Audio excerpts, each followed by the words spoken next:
Hello and welcome back to Recipe Club, where three intrepid cooks prepare the same fan-submitted recipe, then come together to discuss how it went.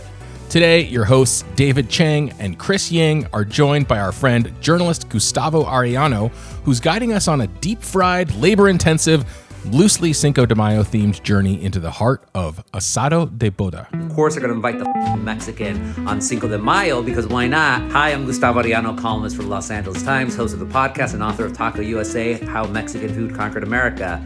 And before today, I have never cooked anything more complex in my life than a quesadilla. If you're going to make me cook something, then I am going to cook the most complex and delicious dish I could possibly think of, to the point where I told my family, they're like, you're insane. But the dish, it's called ASADO de Boda. That's the official name. You could call it ASADO de Boda Jerezano. Asado means roast. Boda means wedding. So it's a wedding roast. But it's basically a mole. ASADO de Boda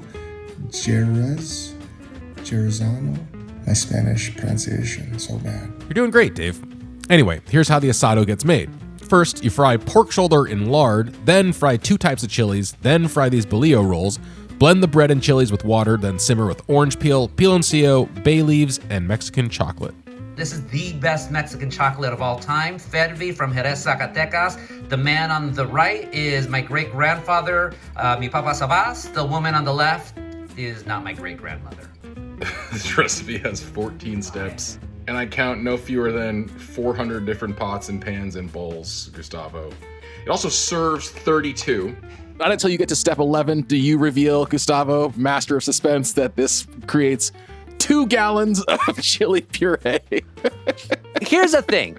It's in the title. It's right there. Wedding asado. Asado de boda. I always get in fights with my colleagues at the LA Times because I give them these recipes that serves 16, 17 people. This one, of course, serves 32. Can you do something for 4 people? No. All right, so this is about 4 pounds of pork shoulder. I don't know why I gotta do this, but that's what my mom said, so here we are. Do I just shake them out? What was really took me forever was de-seeding these chilies. 2 hours later, I have finally de-seeded, de-stemmed all the dried chilies. The recipe calls for 3 hours of total preparation. And then I start thinking, why do people cook? It takes so long to make people to cook these big dishes. Can't we just forage? That seems okay, right? You shouldn't touch your butt or other private parts after this job. Look at all this lard. That's 3 cups of lard right there. I did not get manteca. Uh-oh. What'd you fry in? Did you fry? Please. Olive oil. Fried. Olive oil. I have a good excuse. You can talk to my cardiologist. That's a legitimate excuse. I'm going with Farmer John Manteca.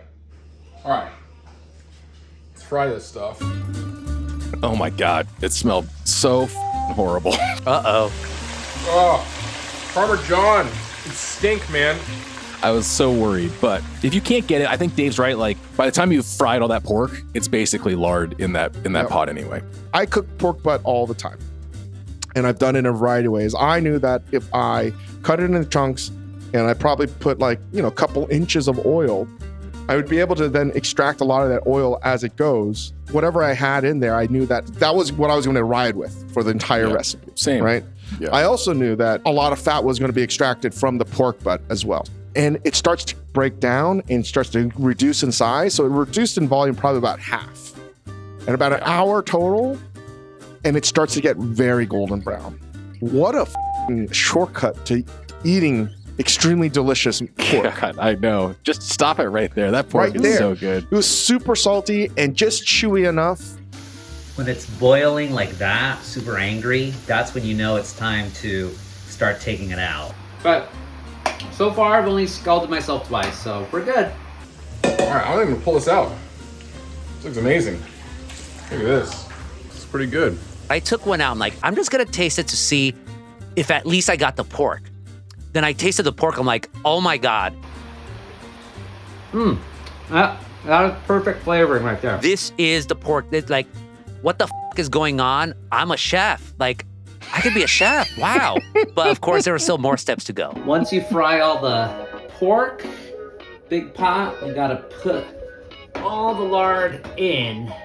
And then you're gonna keep it on low heat as you start doing everything else. Even I could do this. Just cut your bolillos to 4 pieces each. This is the part that really concerns me. I don't know about frying these pieces of bread. I feel like they're just gonna sop up all this lard. All right, I'm gonna fry these chilies. Gustavo says don't burn these or you'll ruin the whole thing. Now next up, we're going to get the cinnamon and put it into the blender to do something. You're gonna put a cup of water in here.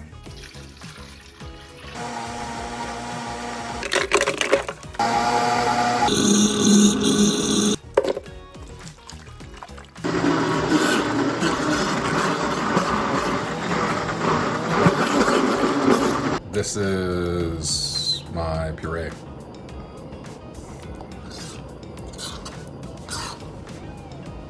I think it looks pretty good, but I don't know what it's supposed to look like. I think I'm gonna cut out some steps. I'm just too lazy to do it the right way. Oh boy. I just use my imagination, right? And I read it, not knowing how to pronounce anything. I'm now looking at all of this and I'm like, okay, it's all going to get blended anyway. So I'm reverse engineering from there. And I bought the pasilla peppers, but they were already pre-ground, which is a big no-no. I did not fry the bolillos. I pulverized it.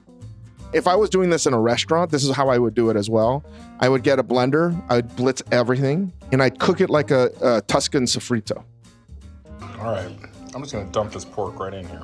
You like it? Okay. Let me fix that. I think that's the right thing to do. Remember that chocolate that we had so long ago? It all goes in here. Ooh, whoa, of course. Mix it in. Got to come to a boil or something. I'm gonna f this all up.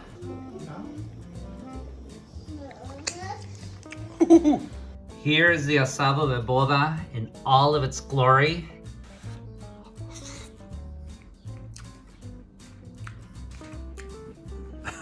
Not a bad first try for someone who's never cooked in their god life. All right, I'm gonna taste this thing.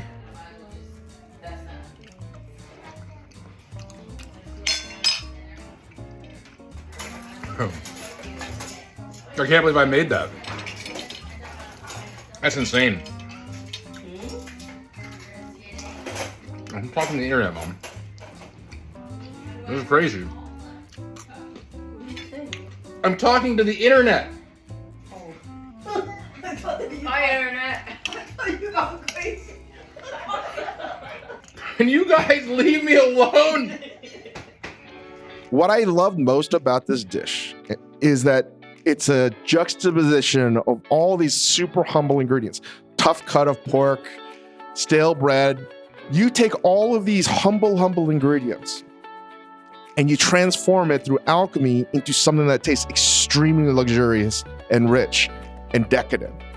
That's the best type of shit, man. And I felt that. I was like, this is, I was like, oh, this is something you would eat at a wedding. This is a celebratory dish. It's just like, I So love I it. got it. In my own stupid, dumb Dave Google Translate way, I was able to get to the center of the Tootsie Roll. Everything you said exactly, that's what it's supposed to be. Making this and tasting this gave me, it was like highlight of my year. Ah. Like for real, I was like, I cannot believe how good this dish is. All right, this recipe is a doozy, but well worth the time. If you're planning on tackling it, here are some tips that might ease the workload. First, this recipe is intended to feed a wedding's worth of guests. If you're not ready to put a ring on it, read through the whole thing and scale down where appropriate. Second, if you can't find quality lard, don't opt for the crappy stuff. Just use oil. The pork shoulder is going to give you plenty of its glorious fat once it's rendered. Third, there's a lot of idiosyncratic measuring and pouring fat back and forth in the instructions here, but you can probably just do it all, fry the pork, the chilies, and the bread in one big pot of fat without sacrificing the integrity of the dish. And finally, the chilies you choose matter. Gustavo and I both chose New Mexico chilies and wish we'd opted for something a little spicier. Thank you all so much for watching. You can find the recipe below in the description, on our Discord server, and in our newsletter. Listen to full episodes of Recipe Club on Spotify, and if you enjoyed this video, why don't you show it? Like and subscribe, please. See you soon.